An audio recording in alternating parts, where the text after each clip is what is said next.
जय जगन्नाथ। जगन्नाथ जी महाराज की कृपा आप सभी पर बनी रहे। मैं अपने इस विशेष वीडियो के द्वारा आपको बड़े मंगल के अवसर पर सतनाम संप्रदाय के प्रवर्तक बौद्धावतार जगजीवन साहब के बचपन की एक विशेष घटना की जानकारी देने जा रहा हूँ। बहुत कम लोगों को इस घटना की जानकारी होगी। महान विचारक ओशो ने इस घटना का उल्लेख किया है। ओशो लिखते हैं कि जगजीवन जब इनकी उम्र लगभग 5 वर्ष की थी तो एक बार 2 महात्मा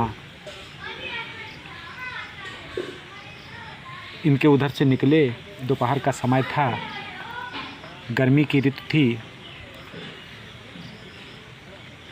महात्मा का नाम उन्होंने एक महात्मा बुल्ले शाह के रूप में उल्लिखित किया है और दूसरे महात्मा जो कोई हिंदू महात्मा थे, श्रेष्ठ महात्मा, उनका नाम मुझे इस समय याद नहीं आ रहा है।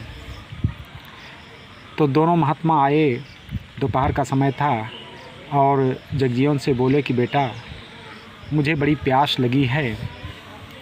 जगजीवन साहब घर गए, अपनी माँ से कहा कि माँ दरवाजे पर 2 महात्मा आए हैं, बहुत प्यासे हैं, लाओ कुछ पानी पिला दें। माँ भी बड़ी धर्मपरायण थीं। कहा बेटा ले जाओ और उन्हें दूध पिला दो, क्योंकि दोपहर का समय है, उन्हें भूख भी लगी होगी। वो बच्चा जगजीवन बाहर दूध लेकर आता है और महात्माओं को पीने के लिए देता है।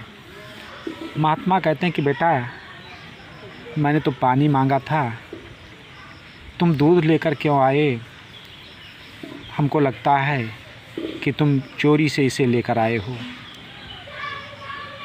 जगजीवन साहब ने कहा कि नहीं, मेरी माँ ने आप दोनों को पिलाने के लिए दूध दिया है, आप पी लें और मुझे कृतार्थ करें। महात्मा उस बच्चे की बात से प्रसन्न होकर के वो दूध पी लेते हैं और दूध पीने के बाद कहते हैं कि बेटा मैं बहुत खुश हूँ, तुम जो चाहो वो मुझसे मांग लो। वो छोटा सा बालक जगजीवन, चूँकि बौद्धावतार जगजीवन साहब थे, इसलिए क्या है कि कहते हैं कि यदि आप देना ही चाहते हैं तो आप अपना हाथ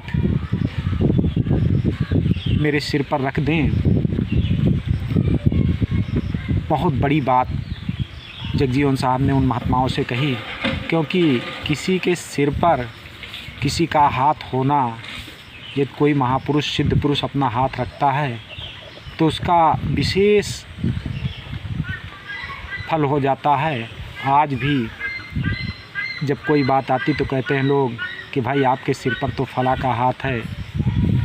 तो इसलिए जब इन्होंने हाथ रखने के लिए कहा कि अपना हाथ जो है आप दोनों विभूतियाँ मेरे सिर पर रख दें, उन महात्माओं ने अपना हाथ उस छोटे से बालक जगजीवन के सिर पर रखा और उसके बाद जो हिंदू महात्मा थे वो एक सफ़ेद रंग की चादर कंधे पर उन्होंने डाल रखी थी। उस चादर से एक सूत निकालते हैं, तागा निकालते हैं और जो मुस्लिम महात्मा जिनका नाम बुल्ले शाह ओशो ने बताया है, तो बुल्ले शाह एक काले रंग की जो है चादर अपने कंधे पर रखे हुए थे।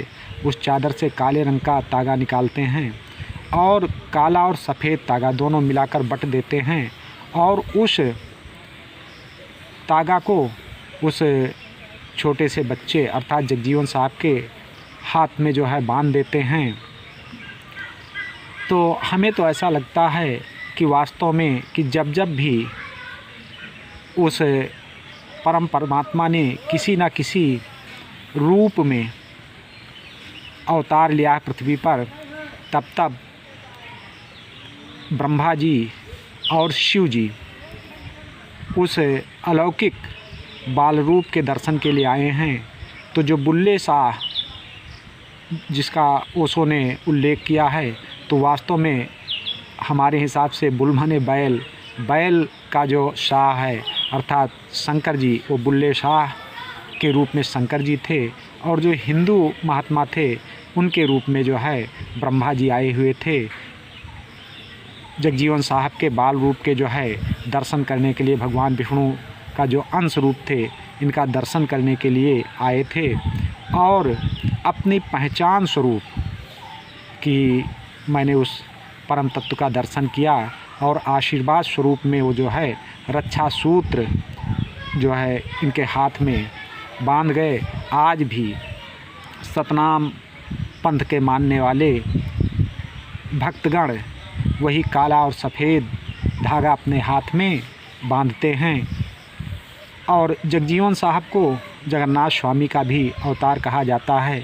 जो लोग जगन्नाथ धाम नहीं जा पाते हैं, आज भी यहीं पर आकर के कोटवा धाम में जगजीवन साहब का दर्शन करते हैं उसी भाव से, और उन्हें जगजीवन साहब वैसी ही मनोकामना पूरी करते हैं।